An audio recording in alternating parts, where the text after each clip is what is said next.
Welcome to Breaking Solo, how solopreneurs break barriers, build brands, and embrace the future of business. Good afternoon, everybody. Thank you for joining us again today. I am thrilled to have Icy Lee Williams with us on today's podcast. Icy, please introduce yourself to the audience. Thank you, Donna, and it's a pleasure to be a part of this podcast with you. I'm Icy Williams. I am the owner and CEO of Legacy 83 Business. The business was established in 2019, and we provide services to small and diverse businesses as well as to corporations to ensure that small and diverse businesses have the capacity and capability to be a part of their supply chain. Nice. Prior to that, I was a corporate member of the Procter Gamble company for 29 years. And in that role, all the way from a product engineer, working in manufacturing. I started in Green Bay, Wisconsin, moved 5 times with the company, and my final destination was the Cincinnati area, where I spent the last 10 years working in supply diversity, really looking at how to bring small businesses into the supply chain of the Procter Gamble company. That's nice. Good for you. So, what inspired you to go into solo business? A number of things. As I was nearing retirement, after working with small businesses through the Procter Gamble company and finding ways to get them engaged, finding ways to get them involved, my retirement date was looming in front of me, and clearly, as I looked at things that were out there happening around, especially Black women and the African American community, we did not have a lot of Black women, especially Black women, in the area that made products. Many of us were in the area of services. And I looked at this as an opportunity based upon of my experience and also based upon of my background, that this could potentially be an area of importance, especially as I looked around the Cincinnati area and the need for jobs as well as legacy for my own family. Well, I think you made a good decision. I tell you what, it was the best decision that I made, based off of my faith, really leaning on the Lord and helping to make that decision. But it's been a tough one. That's going to be my next question. Have you ever thought about, did you ever come to the point where you just wanted to throw your hands up and walk away? Absolutely. There were many, many days associated with that, and many questions I asked not only of myself, but I also asked of my faith leader, which is God, and say, God, why did you put me in this position? But even through that, even with all of the ups and downs, it was still a good decision because I learned a lot. My family learned a lot, and I believe it has continued to make me who I am today. Good. I'm glad you didn't give up. So, how did you? Well, you found your unique niche because of P&G, right? Yes. And again, P&G provided a lot of opportunities for growth and development for individuals who were willing to take that opportunity to do that. And so the assignments that I had, the roles that I was in, the business connections that I made gave me that opportunity to reach beyond after a career with the Procter Gamble company. And so that's why I made the decision to move forward and do entrepreneurship, because I felt like that had been a great foundation for building skills and building capability. Awesome. So, do you see industry trends that you think solopreneurs should be paying attention to now? Absolutely. even with the current climate that we're under right now and some of the things that are going on, there will always be a role for solo entrepreneurship. Small businesses and entrepreneurship is the backbone of this country. And how we help and voice our opinion associated with that is going to be as important today as it was 10, 15, 20 years ago. And so the trends really looks at how do we still use that capacity and capability and the bright minds of entrepreneurs to look for solutions, to look for innovations, to look for the best way to get solutions to our customers and to our clients. And I think entrepreneurship is a fantastic way of continuing to do that, because we need that today, is those bright minds, that energy, and that creativity that drives out problems. It gets to solutions, I believe, a lot faster, and causes that differentiation that most of our customers are looking for. I agree. So tell me, what's one tool, app, or resource that you can't live without? Oh my goodness. I don't know if it's one. I tell you today, if I lost my iPhone, I would be in serious trouble. I understand that one. But I am learning so many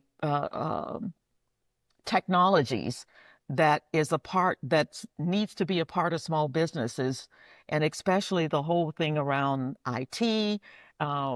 Even as we're moving into AI, those tools are going to be essential for small business to stay up to speed and on track.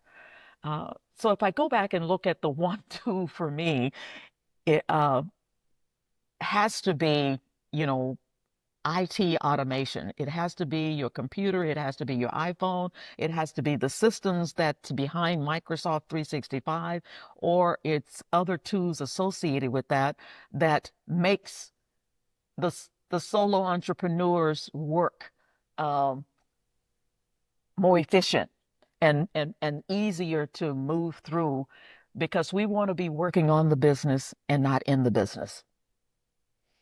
That's true, but that's harder or easier said than done. It is still a learning process at this age, Donna, of 77. Is how do I get out of the mix of working in the business and just on the business? You're not giving me hope. It will come. It comes. Every day there's a new lesson. And Yep. and I find ways to really reach out and do some development for myself and talk to others who are also struggling with that same thing.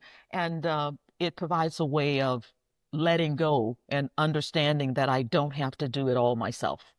Yeah. Mm-hmm. Sure. So any books that you recommend entrepreneurs read? There was one that came up in the last mastermind class that I was in. It's called Profits First, and I don't remember the name of the author that's behind it, but it really opened my eyes to, and it's not a new book, but it's called Profits First. And it really gives you the insight of really thinking about how do you plan for what you want as the business before you plan for everybody else, and the linkage to how important profits is for cash flow and working capital, to be able to be a sustainable business if you want to grow that business. So Profit First is one that I would have people really think about. You can Google it and you can find it out there. I can go to Amazon, type it in, and they'll pop right up. That's right. So do you have any daily habits or routines that help you to stay productive? Yes, I do. And I've learned this over the last 10 years is if I am not mentally and physically um, in a good place, then I'm not productive.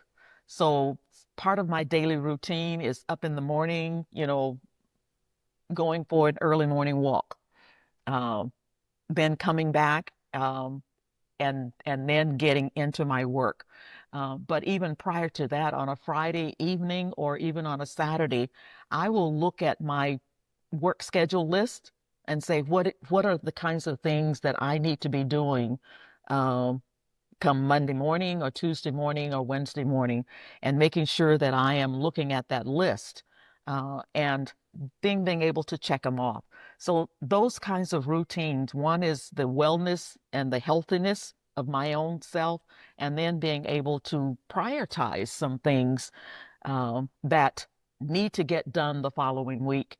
And then at the end of the week, not feeling bad because I didn't get some things done, because we have a tendency to put so much ownership on our own shoulders and stress ourselves out that we're not very effective going into the following week. Yeah, that is so true. So true. So, what's one piece of advice you'd give someone that's considering going into solopreneurship? The one piece of advice I would give to that individual or individuals who are planning to do that is really look at whatever it is that you're going into, that you have a passion for it, that you love doing, that it brings comfort, it brings enjoyment to you, and you have done the due diligence to understand its differentiator versus competition that's already in the market. But that first thing is having that passion and drive and love for whatever it is that you're going to go do. Yeah, absolutely. Absolutely. Do you have any exciting projects or launches coming up that you want to share with us? Well, it's not my lunch, but I'm part of a group called Black Directory, and we're getting ready to really launch a mastermind class that is really going after some of the um, federal employees who have been laid off, to really give them an opportunity to potentially look at entrepreneurship, have them think about that there's other opportunities out there versus just staying within the current role that they're in, or trying to go back and do the federal jobs that they were doing before. And so we are kicking this off in May, the first and second week of May, and really looking for how do we link with those individuals who have an interest in entrepreneurship. So really excited about it, and hopefully there will be a good attendance associated with it. Yeah, it sounds like something that's really needed right now. So thank you for doing that. Oh, you're welcome. And I thank the Black Directory for including me in to help make this happen. So That's awesome. Okay, where can people connect with you to learn more about you and what you do? Well, people can connect with me on legacy83business.com. My email address is info@legacy83business.com. And they can connect with me through LinkedIn as well, Icy Williams on LinkedIn. Awesome. And we'll have that in the show notes, folks, so you don't have to try to remember it. So, Icy, thank you so much for being with us today. I have thoroughly enjoyed the conversation. Well, thank you, Donna, and I really appreciate the opportunity to be able to share. Thank you. Thank you, and take care.